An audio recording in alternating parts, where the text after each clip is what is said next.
Hey, what's up, folks? Welcome to Overthinking and Anxious.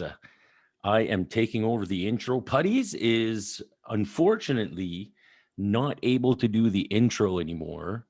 I have barred her from doing our great intro because it was not great anymore. So I'm going to make it great again. Here we go again. Like, we're literally just getting started, and I'm already not good enough. We're going to make Overthinking and Anxious great again. Oh, okay. So, did you maybe forget something in the intro for someone who's that great? No, I don't think I forgot anything. No? What episode number are we on? 13. Oh, you didn't mention that. Welcome to episode 13 Do you of want to start over? Overthinking and Anxious. Can you start over? Just do it again. It wasn't good enough. Hey everyone, welcome to Overthinking and Anxious. This is Marty, and welcome to episode 13. And I'm Paris. No, you're supposed to say, yeah, episode 13. This is what happens when you change it up on me. We had a meeting about that last night. No, we didn't. You didn't listen, obviously. Oh, right. Let's How's it not going? talk about who doesn't listen. How's it going? It's going. I'm testing my new mic tonight, Yeah. my new setup. And I'm on my new laptop, and I have notes, and I have Google ready if I need to Google something. So maybe I'll be more up to your standards today. What are we talking about tonight? It's 11:24 p.m. As usual, we love to record our podcast late. Yes. So, I'm in a chillax mood. yeah. I've been listening to Bon Iver tonight. If you are looking for an escape and you don't want to do mushrooms or drugs to get there, the closest you can get to a euphoric state and a state of like an alpha zone, that zone between sleeping and consciousness, and a meditative state, very healing state. If you're looking for something on the natural, au naturel, I recommend Bon Iver.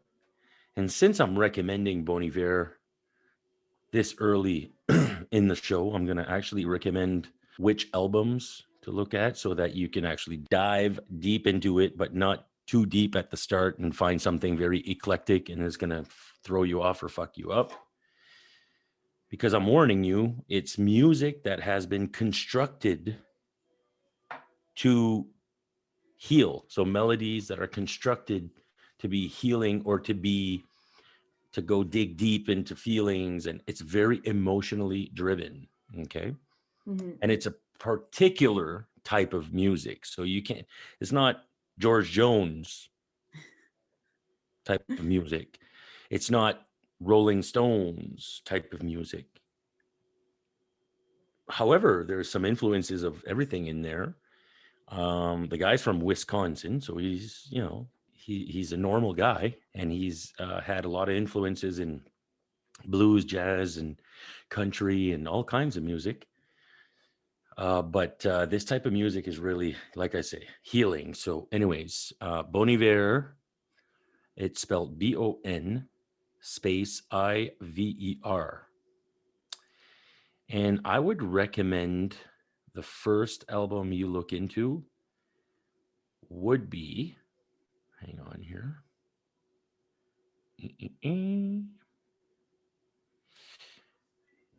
I would start with For Emma Forever Ago, which was pretty much his first album, partially recorded at a cabin in the Wisconsin woods.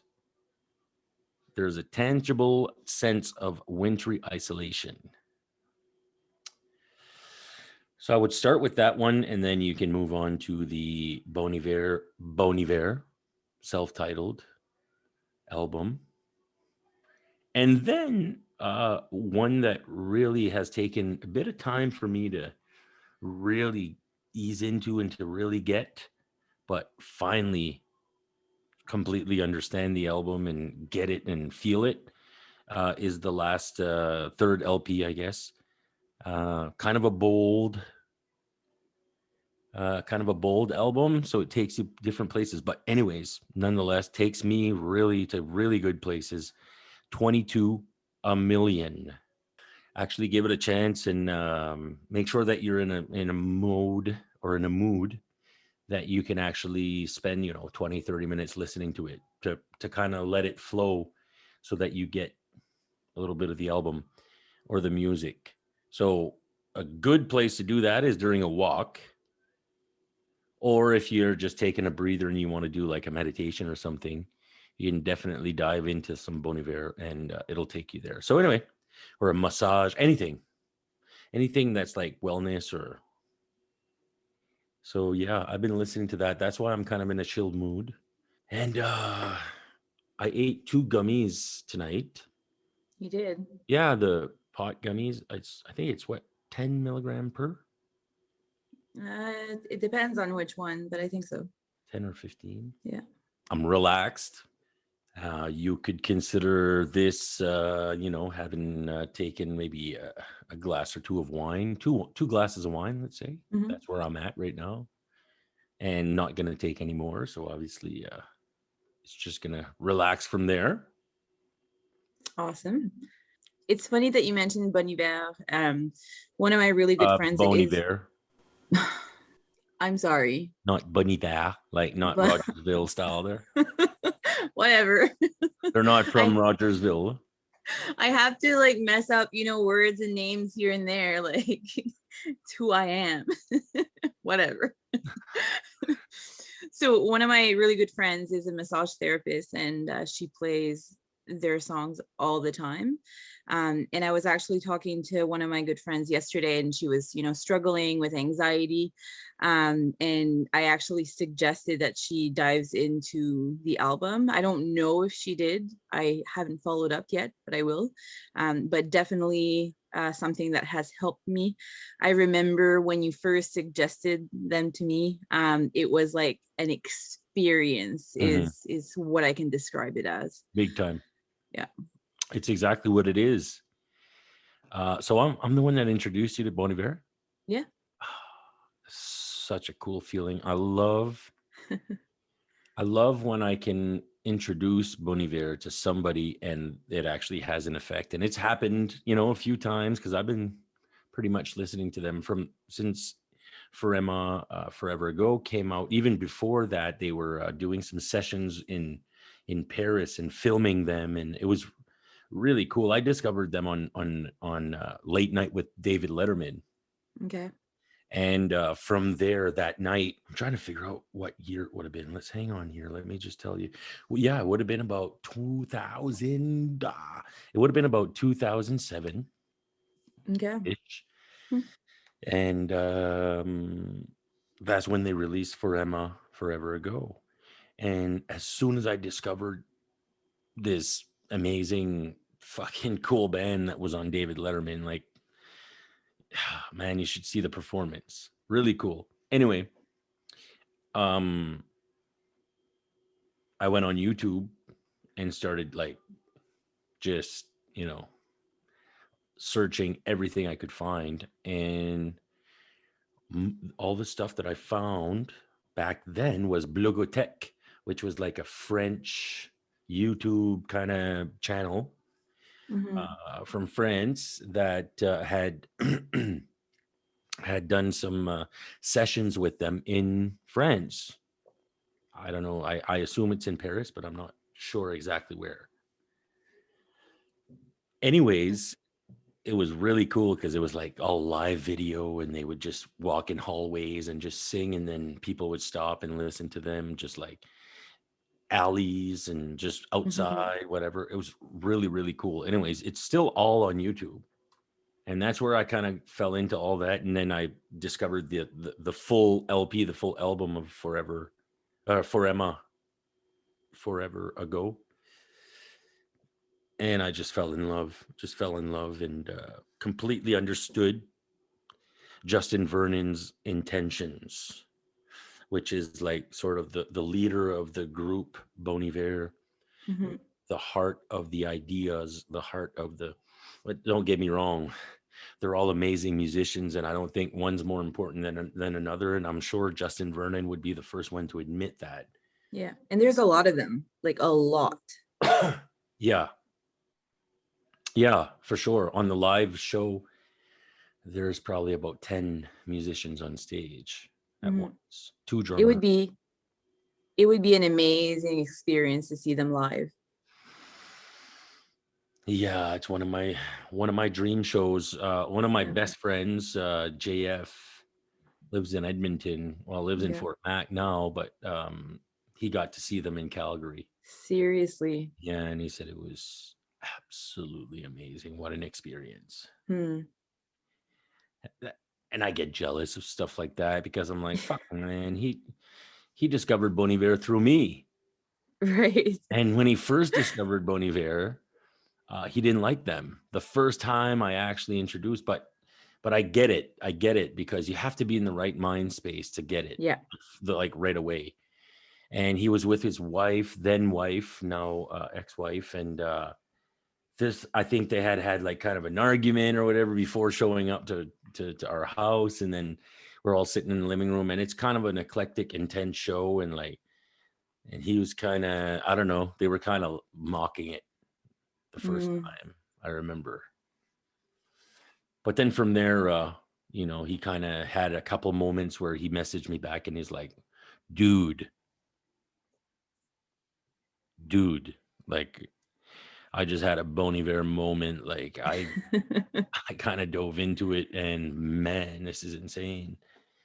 So, and then he got it. So, Yeah, it's crazy. Like you really get lost in their music and you go like from a variety of different emotions, like highs and lows. And yeah, it's amazing.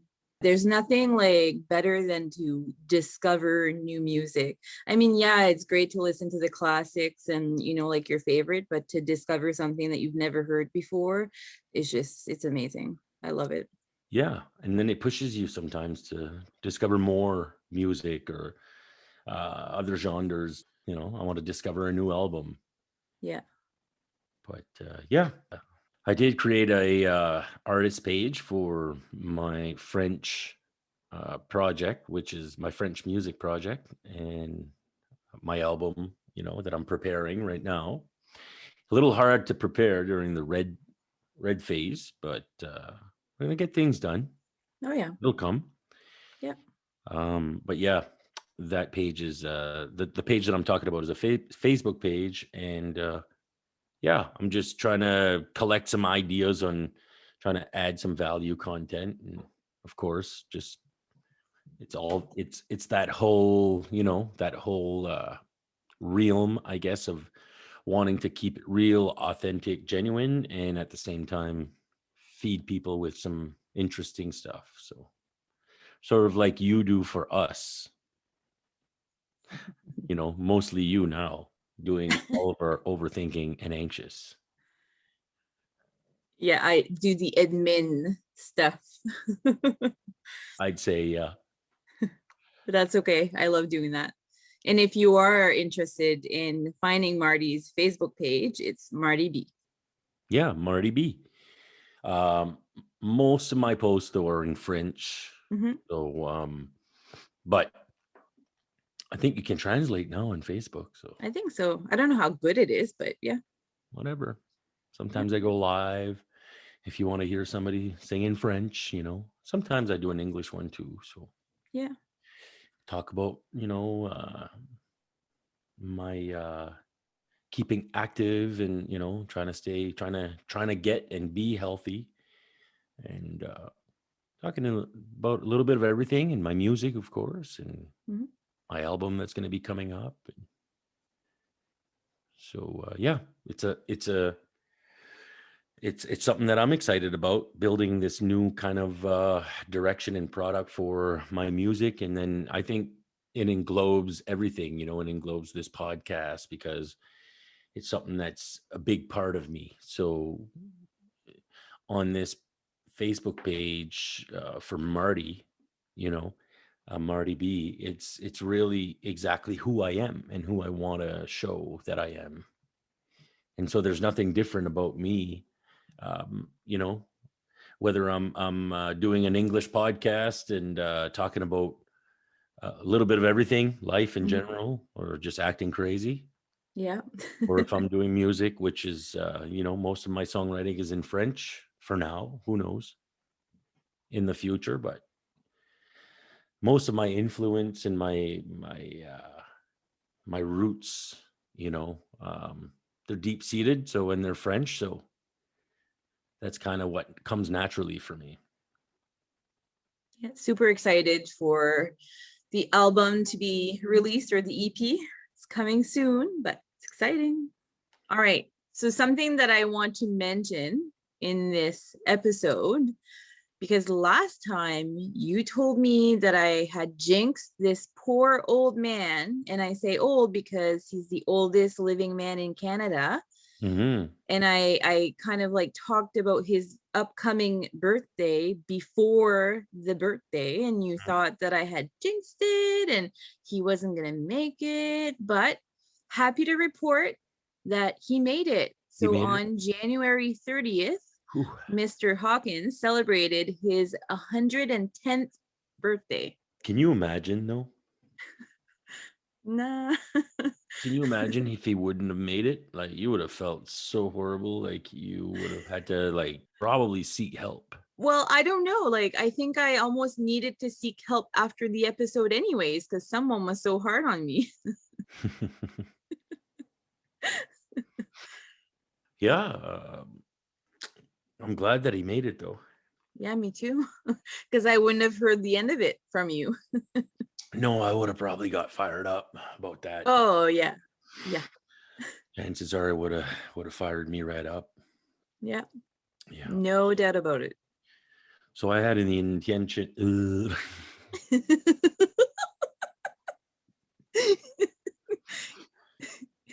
So I had full intentions this week, starting Sunday, to be really like to have a really tight week.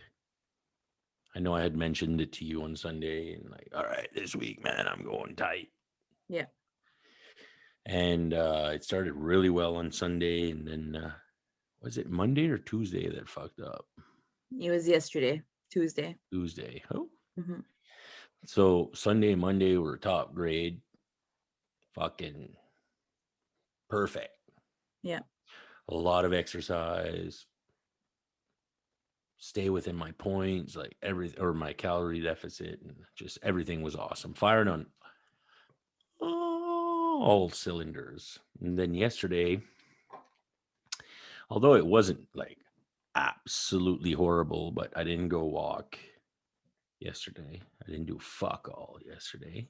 And I ate like, well, after everything was said and done, I was minus 343 calories, which is still not the end of the world. But I ended up, eating, I made myself a poutine, a home style poutine, fries, Putin. poutine, yeah. Come on. Can't believe you said poutine. I know we're talking in English here, but like, it's Putin. I'm sorry. Is there an issue here? Is this the time that we throw Marty under the bus? I mean, we're only like, what, 10, 15 minutes in? So it's one of the times. I pretty much took 110 pieces of shoestring fries, threw a little bit of mozzarella partly skimmed shredded cheese on it, about 1 cup, motherfucker. And then I took some cordon bleu, or is it cordon bleu? Barbecue sauce, and I threw that in the microwave, whipped that up within about 6 minutes 34 seconds, to finally be sitting down with a Coke Zero, which cost me absolutely nothing on my calorie deficit. Doesn't mean that it's good for me, but I'm just saying, like, it doesn't cost me anything. So whatever. Once in a while, you indulge. And I Can we backtrack for a second? sat the fuck down and I relaxed and I ate a poutine. Poutine. But can we backtrack on how you made this poutine? Why? Was there an oven involved? No. I threw my fries in the microwave. It was top grade. And then Okay. that was my lunch. So by that time, I was hitting 7:30 for my breakfast, which was a big B. It was a big B. Big breakfast. And that's PM. PM. 7:30 PM? No. No? It was 7. What are you trying to say? I'm never up at 7:30? What? That's exactly what I'm trying to say. No, it's 730 calories. Oh, okay. Okay. My We're B good. fast. Okay. And then my lunch was 6:28, my poutine. Poutine. Yeah. So by this time, I'm like at, 14 already. So, I'm pushing that 2000 that I'm trying to stay at, which is a little lower that I should be at anyways. But anyways, let's just say I'm pushing that 2000 pretty quickly of that goal that I set for my daily. But anyways, that was my lunch. And then dinner. Dinner was 1,260 calories. 2 double cheeseburgers at Dairy Queen. And then my snack was the lemon brogies, 2 of them. And I didn't walk, although I did like laundry and did a lot of shit. So I still did 5,500 steps. So it gave me, 400 calories break kind of thing. Yeah. But I was minus 343 at the end of the day. It wasn't a great day. So tight, a very tight Sunday. An even tighter Monday. And a fucking loose Tuesday.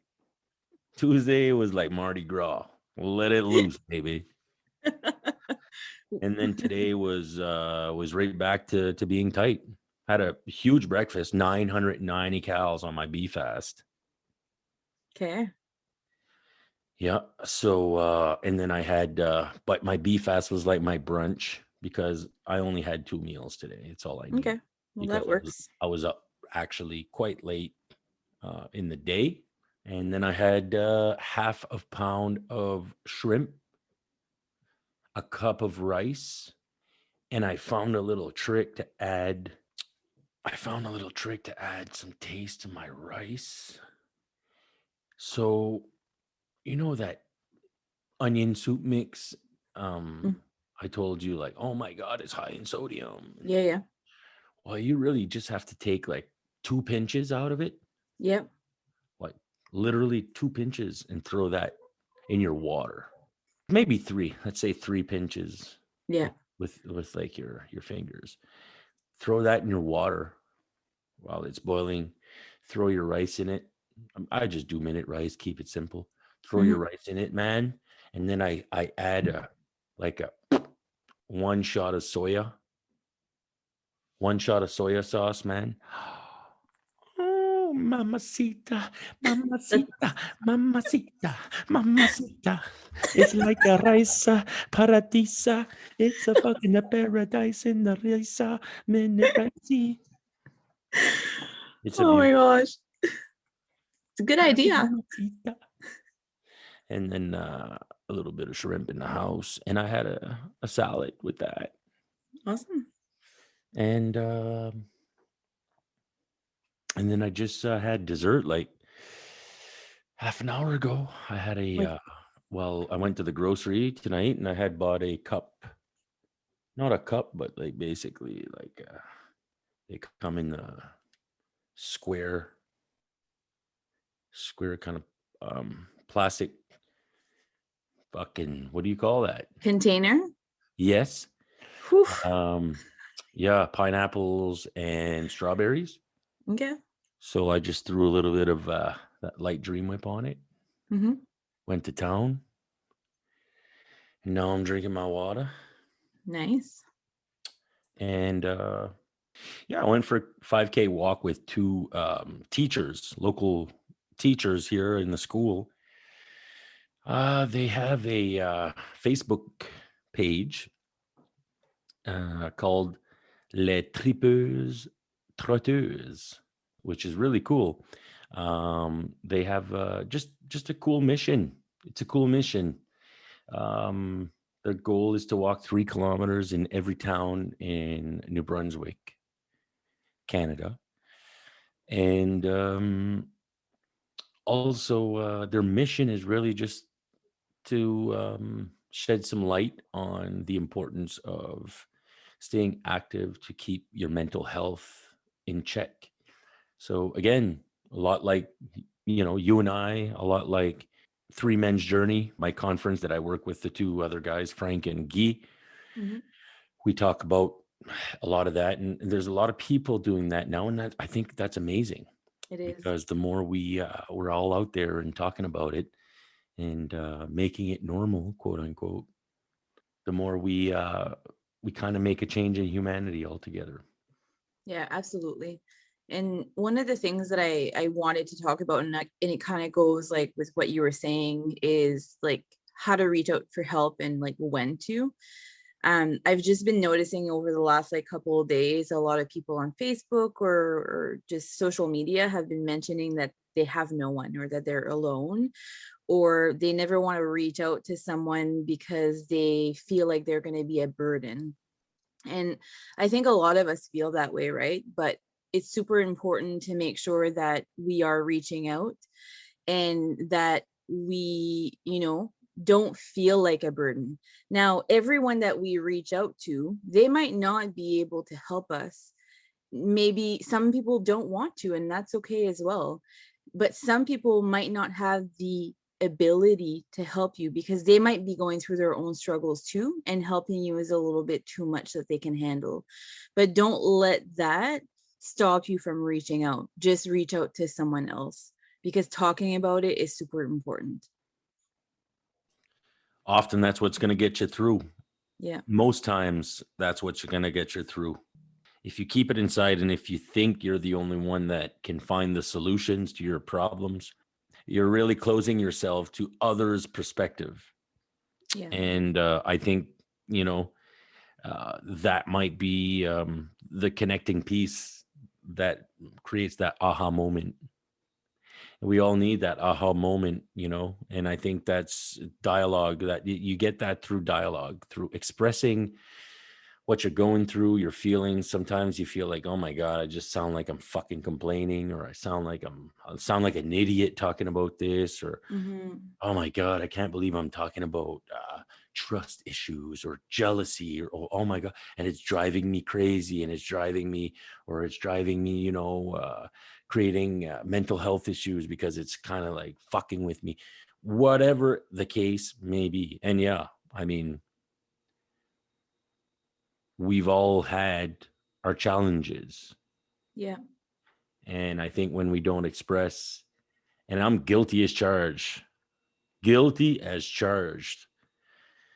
Paris, you know now, you know me well enough to know that I do still, although I, advocate for it and I preach it and I believe it, I still have a hard time when I get down on myself.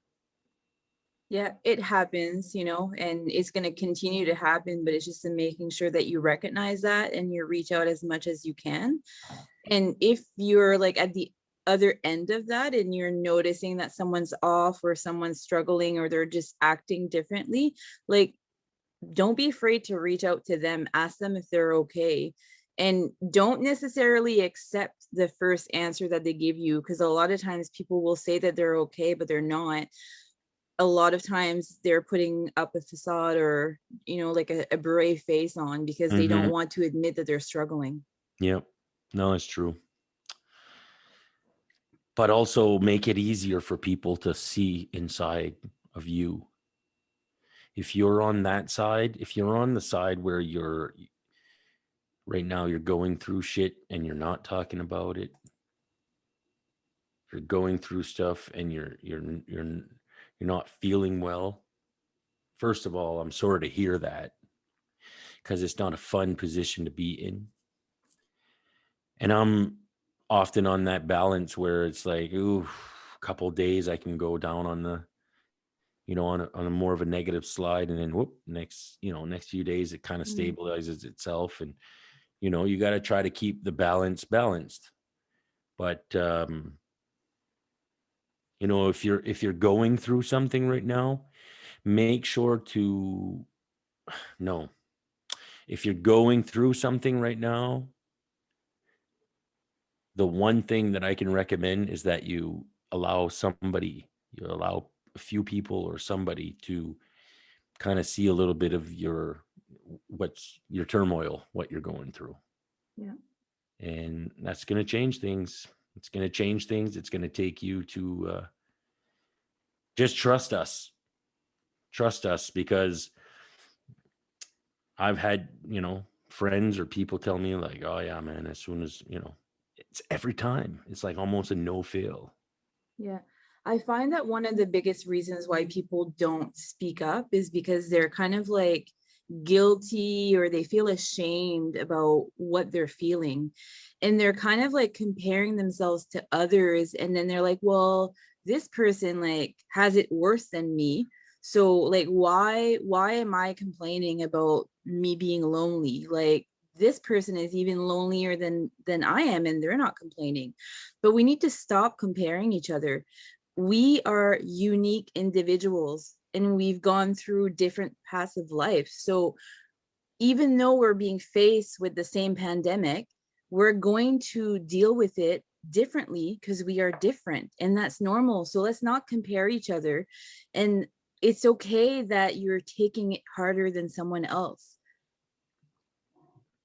100%. If you want it, you got it. You want it, baby. You bust a move. You want it, you got it. If you want it, baby, you bust a move.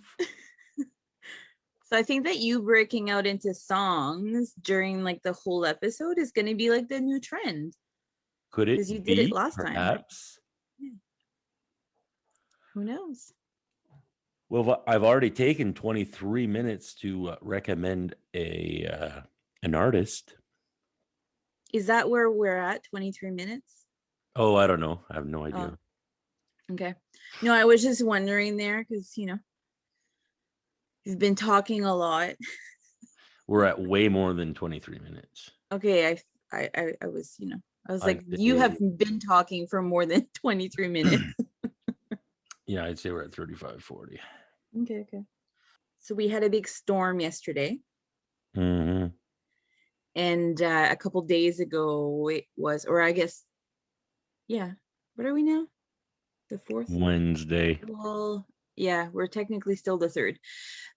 So yesterday was Groundhog Day, We're actually the fourth. technically, but it's because it just turned 12:01 a.m. So Yeah. anyways. So yesterday we had a storm and it was Groundhog Day.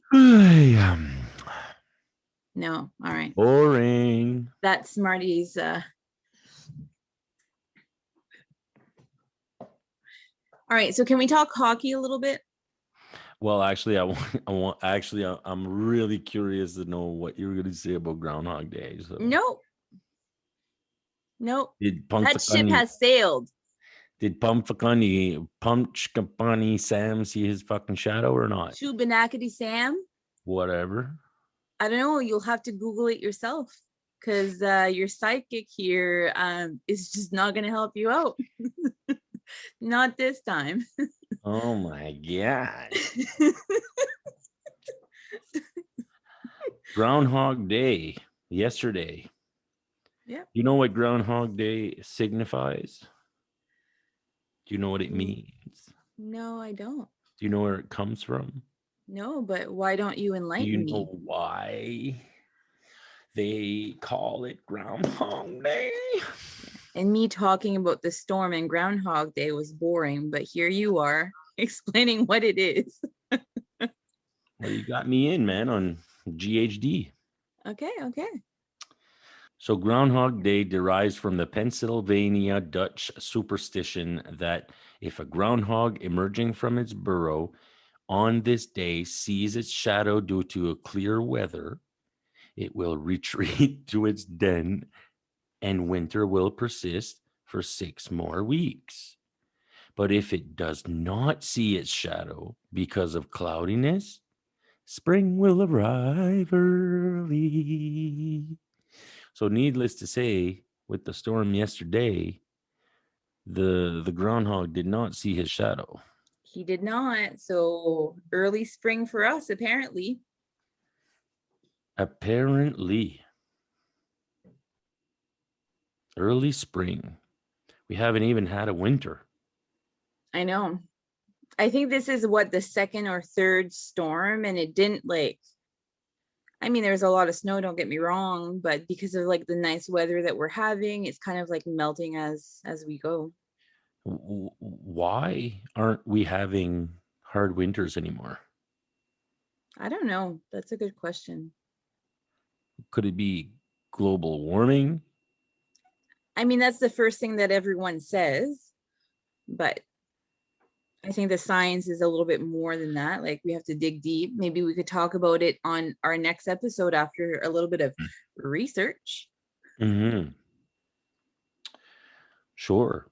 But Mhm. over the past 50 years, the average global temperature has increased at the fastest rate in recorded history. And experts see the trend is accelerating. All but one of the 16 hottest years in NASA's 134-year record have occurred since 2000. Hmm. So, climate change deniers have argued that there has been a pause or a slowdown in rising global temperatures, but several recent studies, including a 2015 paper published in the Journal of Science, um, have disproved this claim. And scientists say that unless we curb global warming emissions, average US temperatures could increase by up to 10 degrees Fahrenheit over the next century. Hmm. It's interesting. Interesting. I But mean, then like there's it's like a whole read up, like, yeah.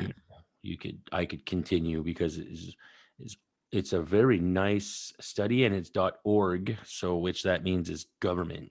Hmm. It's a government page, US government. Cool.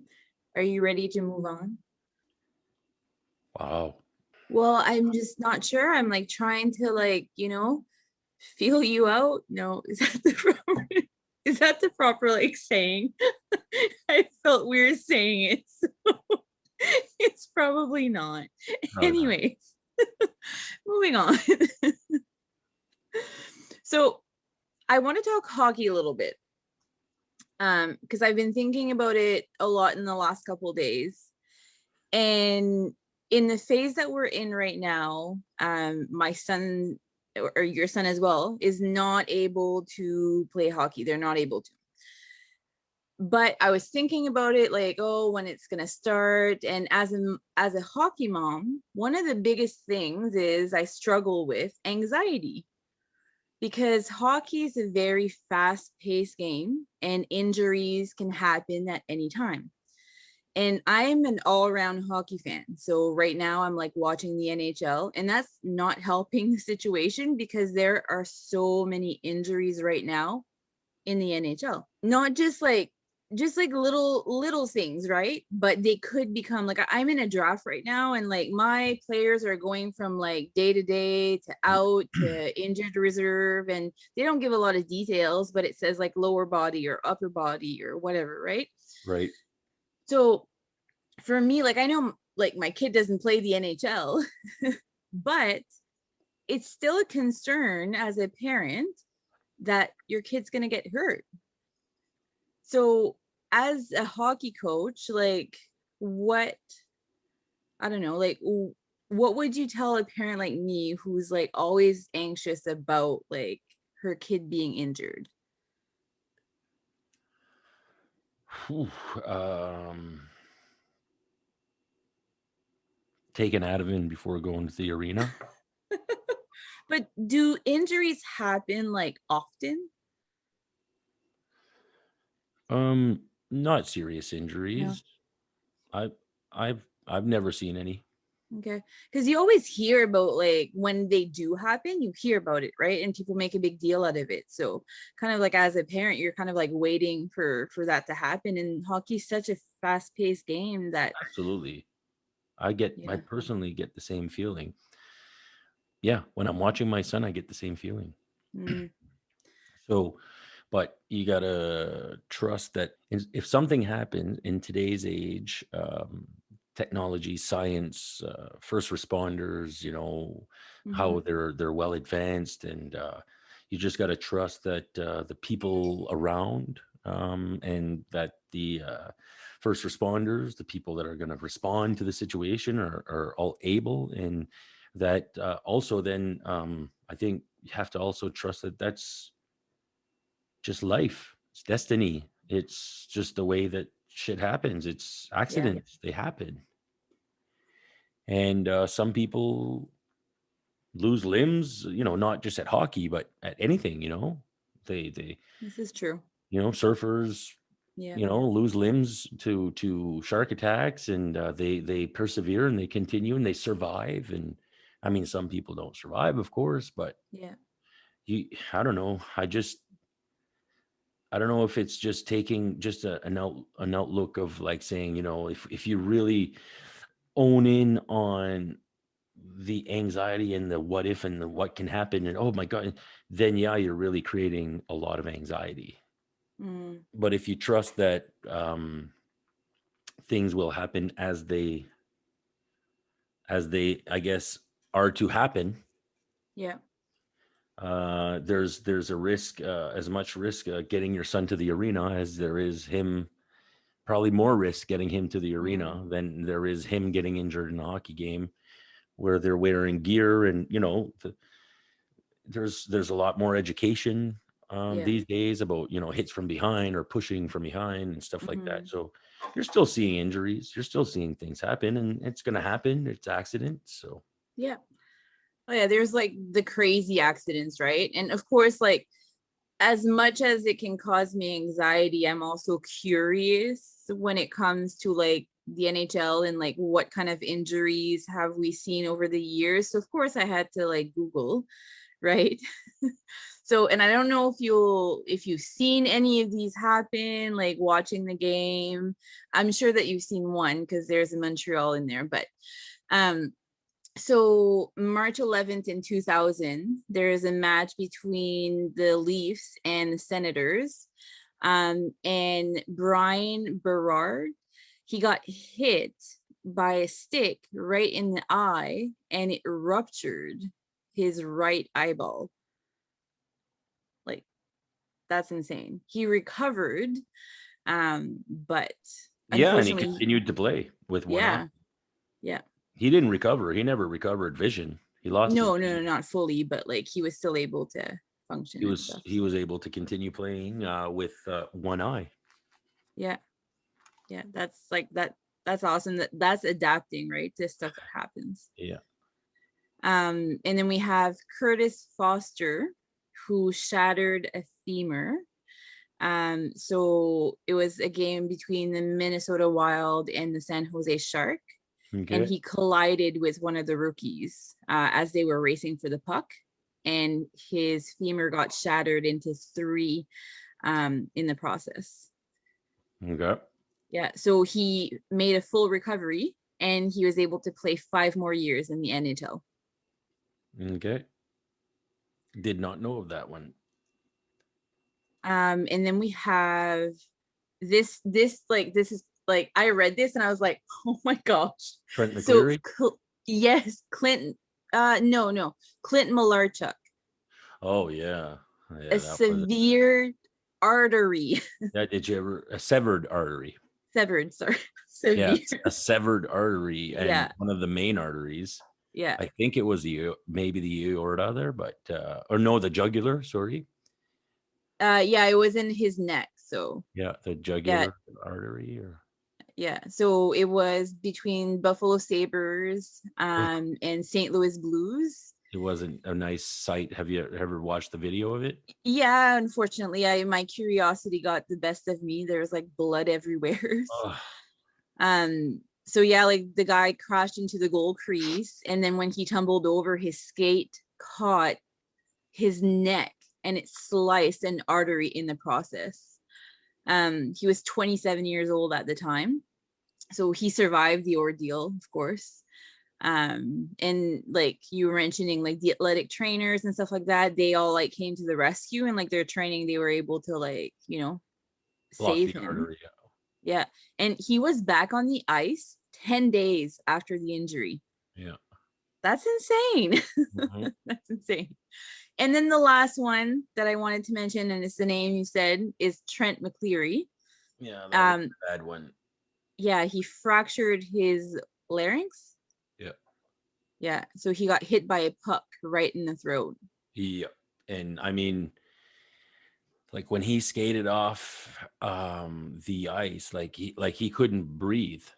His whole track was Yeah, like blocked, that's crushed, crazy. And he crushed. was 27. Yeah. And so they needed to pierce a hole there in the tracheotomy, and yeah, they saved his life, but he never played again. Yeah. I'm assuming you would have watched that game because it was between the Habs and the Flyers. Oh yeah, I watched Yeah. it. It was a sad situation, and there was a couple really bad injuries. Richard Zetnik suffered two severe injuries. One of them, he was cut by his skate as well, and then the other one, he was hit. He was brutally hit, um, open ice hit, and out, man. I thought he was dead. Wow. I'll show I'll show you the videos after. Okay. But Yeah. if you guys are listening to this and you want to see, something, well, kind of fucking frustrating and gross and whatever, all at the same time, there is, go watch Richard Zetnik when he gets cut, and then another one, Richard Zetnik when he gets hit. I think it was Boston Bruins. Anyway, Mm. uh, those were two severe injuries actually, and then the Pacioretty, the Zdeno Chara on Pacioretty. Mm-hmm. I don't know if you've ever seen that hit, but that, I, I like, I think I've I seen it because I've heard about literally, it. like, it broke his neck, but I Yeah. literally thought he was dead. I said it. I said, he's fucking dead. Like, he was lifeless, and he was like, it just seemed like he was all like limp or Yeah. whatever. And he was out cold and busted up. Yeah. Now, talking about death there, like, has there ever been like a death because of a hockey injury? I think so. Yeah. Yeah. Yeah. Yeah. I would dare say that there has been. Yeah. Yeah. Hmm. Like you know, a hit from behind, broken neck, didn't survive there kind of thing. Because of the head injury or whatever. Like, I'm sure there's a few cases. I mean, you can Google it if you want, but um, I don't remember of any, but I remember of some, having lifelong injuries. Like, even here in our university hockey team, there was one guy that went into the boards head first, and he became quadriplegic. So Well, it can happen for sure. yeah. It's a high speed and high intensity sport, so it's dangerous. And then you got blades on top of that, Hmm. a bunch of skate blades, sharp skate blades, and then a Yeah. And puck. there's like important places in the body that's not covered, right? So if that skate hits that, I mean, Yeah, there's open spots, yeah, for sure, especially in the NHL, they don't wear neck guards. Like at least our kids, they That's wear neck crazy. guards, Yeah. Teflon neck guards to protect at least like a skate blade or a puck or whatever. It's going to help, you know. Hmm. But like NHL players don't wear any. There's not one that wears a skate guard or a neck guard. Well, you would think like after the neck injury there, the artery that was severed, like you would think that they would have, Mandatory. yeah. It should be mandatory, but I don't. Yeah, because I mean, the NHL have made adjustments over the years Yeah, with the equipment. I mean, when you look at really old videos, they didn't even have helmets. exactly. Can you imagine? Goalies didn't have helmets at first. Oh, The goalies didn't have helmets. Can you imagine? that's that's insane. Yeah. Oh well. Thankfully, things have evolved. I'm having a lot of fun with my Montreal Canadiens this year, and also with the Habs Drive for 25 podcast that I'm hosting after every game. Yeah.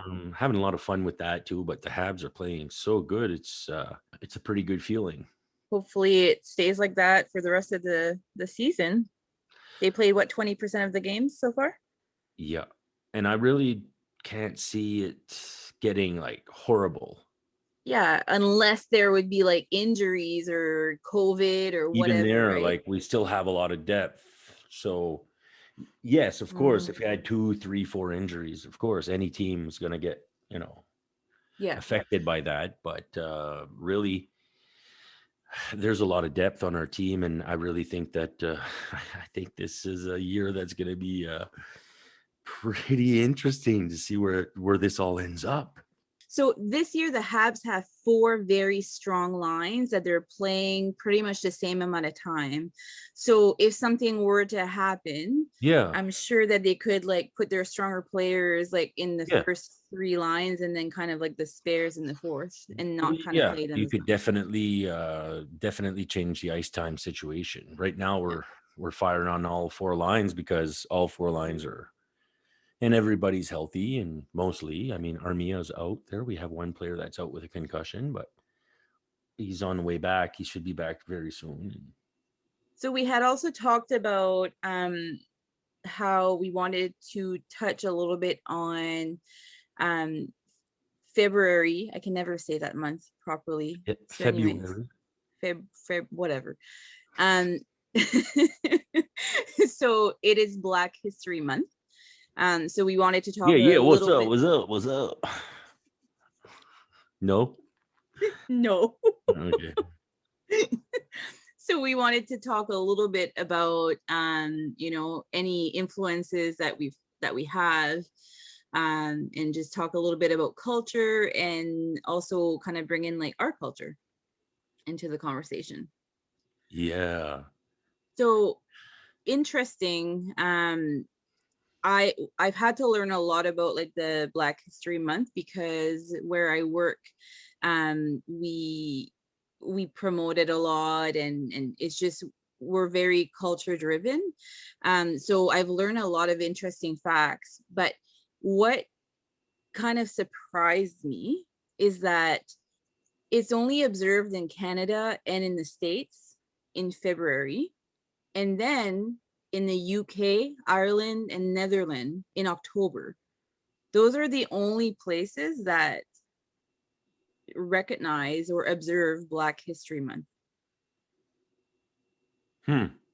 Like I thought that there was a lot more countries than that. I wonder why. I don't know. You And don't know why?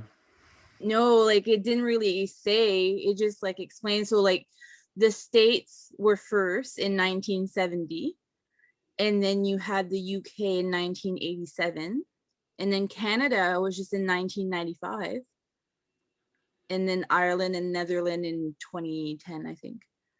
Wow. Yeah. It's about time Canada came along there. Yeah, I know, eh? But it just shows that like It shows a we need lot. to, yeah, we need to be better at like, you know, including all cultures. And we are such a diverse country. And even like all over the world. There's countries out there that are so diverse, and they're kind of like not recognizing that. But culture is so, so important. Absolutely. Absolutely. Now, when we're talking about the African American culture, there's really like two people that really stand out to me, that, you know, still influence me to this day. So the first one is probably no surprise, but it's Oprah. That woman is absolutely outstanding. I mean, she's a talk show host. She's produced, you know, television. She's an actress, author, philanthropist, and just like what she stands for and her values and how she presents herself. I just find that she's definitely a role model and someone that I've looked up to. I remember watching her shows through my childhood, and I still watch her to this day. And she, you know, she believes strongly in having a positive mindset and really being your best self. True. She's a Hmm. big influence on me too. Like we've talked about this before. So Yeah. So someone else that I guess not as far back, but that, you know, has made a huge influence, is Michelle Obama. I know that she, you know, only became more out there when, you know, her husband what became president of the United States, but she's an American attorney and author.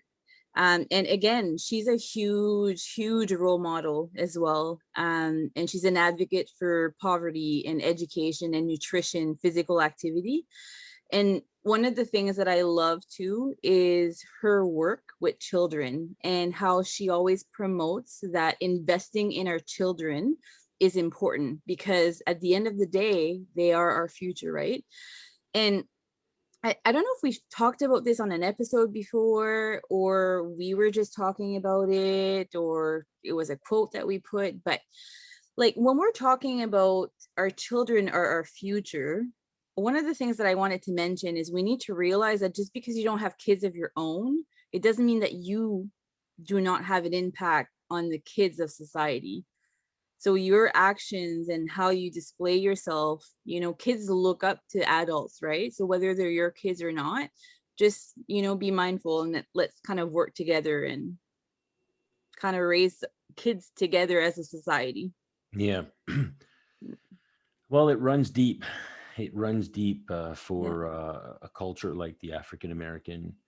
Um, you were talking earlier about, you know, how, America, North America, Canada, US should accept everyone and everybody's culture. Hmm. And I almost interrupted you and stepped in for a second and said, especially African Americans, Yeah. because African Americans didn't choose to live here initially in the Americas. They were brought here Yeah. by white people to become slaves, Hmm. and so so at the source, at the root of it all, it's they were treated like animals, and they never asked to come, to the Americas, Hmm. especially not under those terms. Exactly. Yeah. So you're talking a lot of Africans who were brought from Africa by white Europeans. This was in the in the 1800s, mid to late 1800s. Hmm. And so basically, I think they became slaves, and then I think they eventually wanted to revolt, and because it just wasn't a way of living anymore. So there was a sort of a revolution, and long story short, basically, there without wanting to, I'd love to dive in deep into Black history, Mhm. African American history and culture. Such a beautiful culture, full of soul and love Mhm. and tenacity and ah, such beautiful people. And so yeah, no, there was a revolution, and then in the 1900s you started seeing Rosa Parks and then Malcolm X, Martin Luther King, and all those big movements. Yeah. Reverend Jesse Jackson. There was a lot of great leaders, even the Muhammad Ali's, and you know um, anyway, whatever. Yeah, I'm fucking ebony and ivory live together in perfect harmony, side by side on my piano. You go, ooh, no, I don't know. Very superstitious, writing on the wall. Very superstitious. Let's get it on. Yeah. I've been really trying, maybe. ABC, as easy as one, two, three. As easy as one, two, three. ABC, one, two, three. Baby, you and me now. I never know if you're gonna break out into another song. You just never know. I know. Just never know. You just never know. You just never know. And you sing differently too than what I'm used to. So it's interesting. Holly. Yeah. I'm gonna make a change for once in my life. I woke up the puppy. Oh my gosh. He's probably, what is that singing? I'm feeling real good. Gonna make a difference. Gonna make it right. It all began with slavery. 10 million 10 million Africans were taken by Europeans, white Europeans, and spread all over the world. And like, I think 500,000 were brought to on plantations, and especially in the south of the Mhm. United States, and became slaves. And that's kind of how the roots of the African American started. That's no way to start something good, No, not at all. in disrespect. Yeah. So basically, it all started there, and then boom, boom, boom, boom, boom. One thing after the other. Hmm. Revolution. Big leaders. Huge leaders. Martin Luther King Jr., um, Malcolm X. You know, big movements. Black Panthers. Big movements. Just a revolution. And Rosa Parks. Rosa Parks, who sat in the front of the bus. Just so many iconic moments of a culture that fought Yeah. inch by inch, And hard. Like they fought round, hard. 100% round after round, like fucking Mike Tyson, Evander Mm. Holyfield, all the greats, Muhammad Ali. Yeah. Every round they gave it their all, generation after generation after generation, to end up with a little bit of rights, but still, you know. So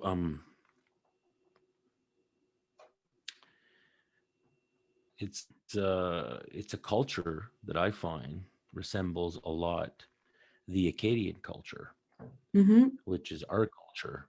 Yeah. And the Acadians were living freely, calmly, beautifully in harmony with the natives on their lands and farming and just taking care of themselves. And until the English colony came in this situation and deported, they burnt all their villages, killed a lot of Acadians, split up families, and then started deporting on boats. Kids one way with the mothers, and Yeah. then the fathers would stay back to work on the farms and Mm-hmm. slave. And so, and basically they were spread all over the world from, in Europe and in the New England states. Mm-hmm. But anyway, all that to say that I find that the history of both, I find they resemble each other. And if you Yeah. really, I'd love to tell that story on a global platform, the, Mm-hmm. the Acadian story, because they should, like, I always thought like Steven Spielberg should make a movie about the Acadian fucking culture. Yeah. Like, the big producers that produced like Last of the Mohicans and all those kind of movies that were all about um all about tribes basically fighting for their land and whatnot. Mm-hmm. All the Acadians is basically that. Yeah. Yeah, it's crazy. Like 10,000 Acadians were deported. And just because they were refusing to take an oath of allegiance. To the Like, queen. exactly. Yeah. Because they wanted to keep they wanted to keep their religion. Number Mm-hmm. one, Catholic. Yeah. They didn't want to be Anglican, Yeah. and they wanted to keep their language, which was Mm-hmm. French. Um, and were killed, man, killed, deported, villages burnt. I mean, name it. You know, basically expropriated from their lands, pushed away. Some of them hid Mm-hmm. for years. They hid in small camps that they made in forests because they knew their land. Yeah. And then they kind of eventually fought back. Um, It took a while. yeah, it took a long time. Yeah, Mm-hmm. that's why I've always had a lot of empathy for the African American community, the culture, and every young man walking uh, in the United States these days, young black man walking in the U.S. these days is at risk. I strongly believe that he's at risk, Yeah. and And it's it's sad. unfortunate. It shouldn't It's be like fucking that. sad. Like, No, we're 2021, like, and we're still having to worry about people not accepting one another. It yeah, doesn't matter, what religion you are, what culture you are, your sexual orientation, whatever. We all need to accept one another. mhm. Like, this hate that people have for these bogus and reasons, I don't understand. There's I well, we have a multicultural festival every summer, like, and thankfully in 2020 we were still able to have it different, but still, that's like one of my favorite festivals to go to every year, because it allows us to just have a little bit of all the cultures, the food, the music, the people. It's such a beautiful thing. And if everyone could accept all the different cultures, I mean, what kind of world would we live in? It'd be so much more peaceful. Listen to you dreaming. I know. But I mean, we've come a long way, right? So we probably, you never know what could happen in, years and years and years from now. We probably won't be alive to see it, but like, you never know. I mean, Oh, I definitely won't. no.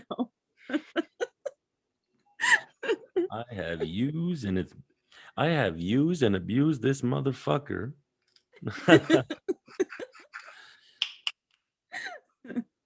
There's no way I'll be alive to see it.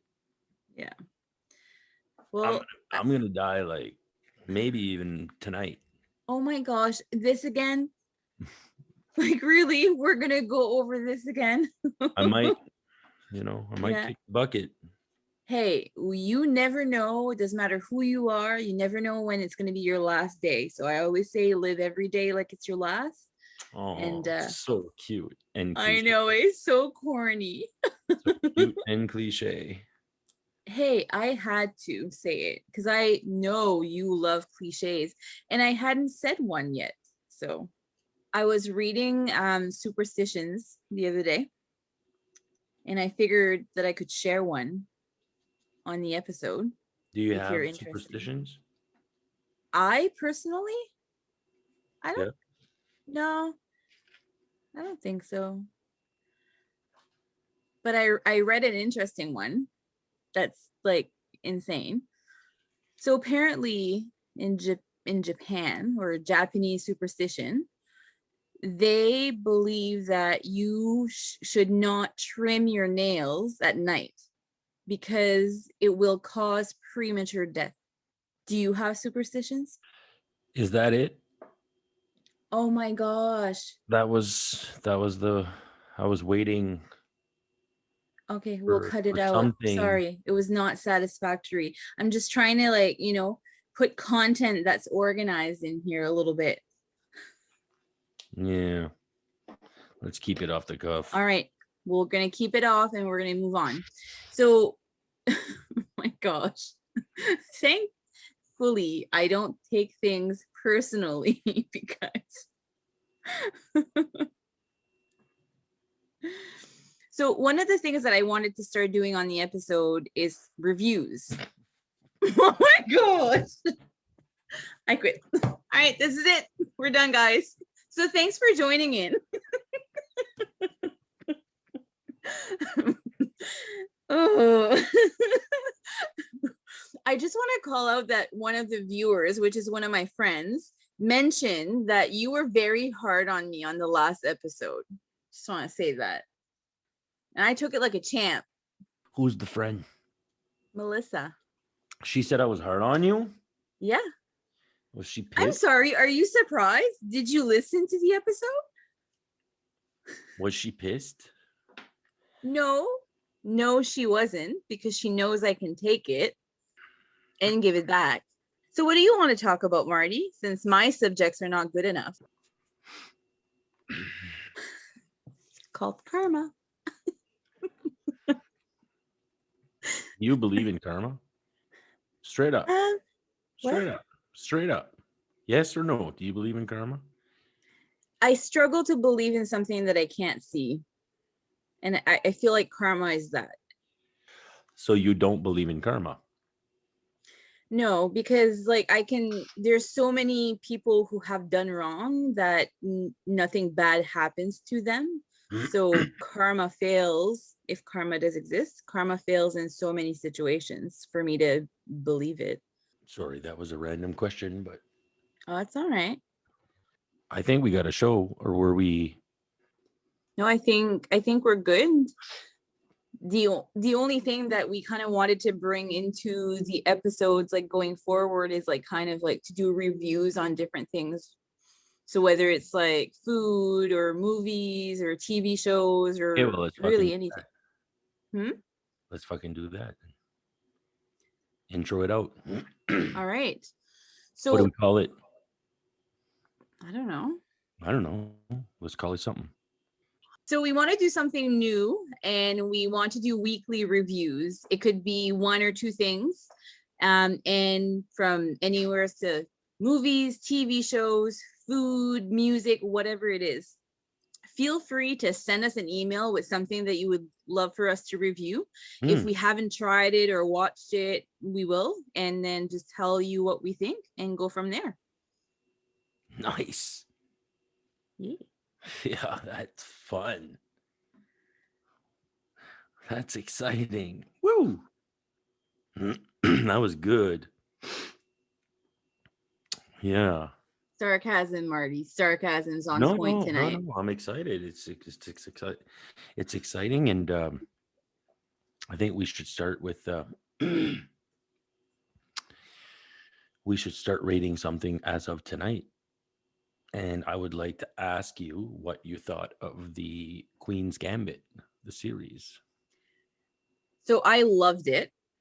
I didn't think that I would, just because reading what it's about, I wasn't sure. So for those who don't know, it's a Netflix TV series called Queen's Gambit. It has 7 episodes, about 45 to 55 minutes long. And it's basically it follows the life of an orphan who her quest is to become the world's greatest chess player, and she struggles with emotional problems, drug and alcohol dependencies. But yeah, like I finished the whole series in like 3, not that it's like anything to be like very proud of, like it's just 7 episodes, but it took me about 4 or 5 days to finish it. But like it's really, really good. I would definitely recommend it. Where are you at? I'm at I don't know, maybe episode 4, Okay, and what do maybe you think about 5. it so far? Oh, I love it. It just hasn't become my go-to show, but I still love it when I watch an episode. I'm gonna Okay. finish it. Like I'm interested in knowing, the whole show. Yeah. Isn't one of the self-assessments a runny nose for COVID? Yes. I've never had more of a runny nose than I've had in the last 2, 3, 4 weeks. Yeah, but so here's my thing too, because I've been sneezing. So I get allergies in the spring, and I feel that because we haven't had a huge winter, I feel like my allergies are like starting sooner. Okay. Yeah. So no, I'm definitely a fan of the Queen's Gambit. It's a very interesting series and little fucked up. Yeah. I recently watched a very good documentary Oh yeah. that I would suggest. Yeah, it's just kind of basically a timeline of 30 years of this guy, Mm-hmm. cameraman, journalist, returning to Cuba every so often, every couple of years, every 5 years, every year, like just keeps returning to Cuba and seeing the same people talking to, and he got to know Fidel Castro, which was the president, El Presidente, and of course he was a dictator. It's called Cuba and the Cameraman. Okay. I enjoyed it. Is it as a movie or a few episodes? It's one show, I think. Yeah. Okay. Um, yeah, it's just an hour and 54 minutes. Okay. Not bad. And then the next thing I'm gonna get into, because that inspired this, is the Cuba Libre story. The Cuba Libre story. Okay. It's a series on Netflix, Okay. and it's about Cuba and it's about Cuba. It's about Yeah. Cuba. It's about the tuba. Did you say there it's about tuna? No, it says about Cuba. Oh, tuba. Yeah, yeah, yeah. No, no, Cuba, Cuba. Like the cigar, the Spanish speaking Cuban, the Cuban. Oh my gosh. Beautiful culture. Another beautiful culture, the Cuban culture. Tenacity, strong people. They were treated like fucking shit. Fidel Castro. Mm. I was gonna like do a food review. I just feel it doesn't fit right now.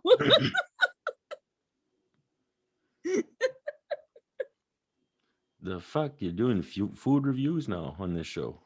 Yeah, why not? Turning into a fucking, this is turning into fucking The View.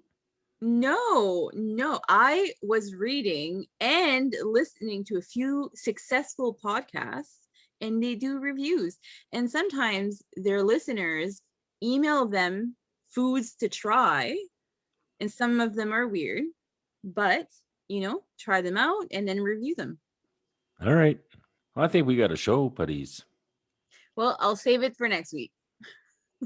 Yep. Don't mind our holy fuck. I feel like there was a lot of just yapping tonight. Just like, do you think it's going to be a good show though? I mean, the yapping was more one-sided, but I mean, I think we can still make a show out of it.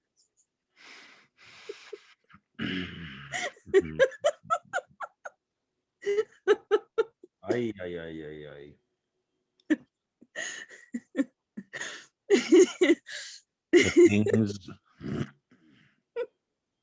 The things that I am faced with in this podcast. When we edit, you are gonna hear what I'm saying, especially at the beginning. So as always, do not hesitate to reach out to us via email, overthinkinganxious@gmail.com. You can also find us on social media, Facebook, Instagram, Twitter. We're also on TikTok. And you can listen to us on all the platforms such as Spotify, Apple, YouTube. Was that okay, Marty? It was great. Yeah. Did I pass? That was great. Yeah. Okay. Because last episode, I didn't make the grade. No, you made the grade. You always make the grade. I'm teasing. I know. You're hard on me now. Like I'm kind of starting to feel a bit bad because I'm an empath, and if people feel like I'm being like an ass or whatever to them, I'm like, oh my god, I feel bad. Like I'm an empath as well, and the whole picking on each other is necessary, and it's what we love doing. So let's not stop. Just be prepared that I'm gonna call you out. That's all, and be prepared to get it back. Okay. Yeah. Okay. Can you handle it? Oh, I can handle it. Okay. I don't know. You seem to be getting a little soft on me there. Well, I just feel, I felt a little hurt. Just a little hurt. Yeah, I felt a little hurt. Just a little hurt. Do you want a little box of Kleenex? In my feelings. Right in my feelings. Where's the little violin? Yeah, well, hey, if you got a little bit of love to give, please, let's get it on.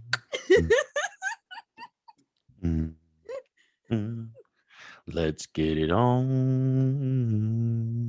Now songs are on repeat, guys. Yeah, well, if you got some love to give, let's get it on, because I'm fucking getting lonely over here. This is fucking red face. What's going on, ladies and gentlemen? I don't know. If you do have a little bit of love to give, though, share it with the world. Share a little bit of wisdom, some thoughts, some caring thoughts. Just share. Dialogue goes a long way. And don't forget, it's okay not to be okay, but please speak out, speak up, speak to someone. Yeah, and it sounds cliche, but it really works and it helps. So it does. Believe us. Until next time, take care of yourselves. Be safe out there. And hey, much love. Much love. Bye. Peace. Bye. They're going to think it's me. That was me.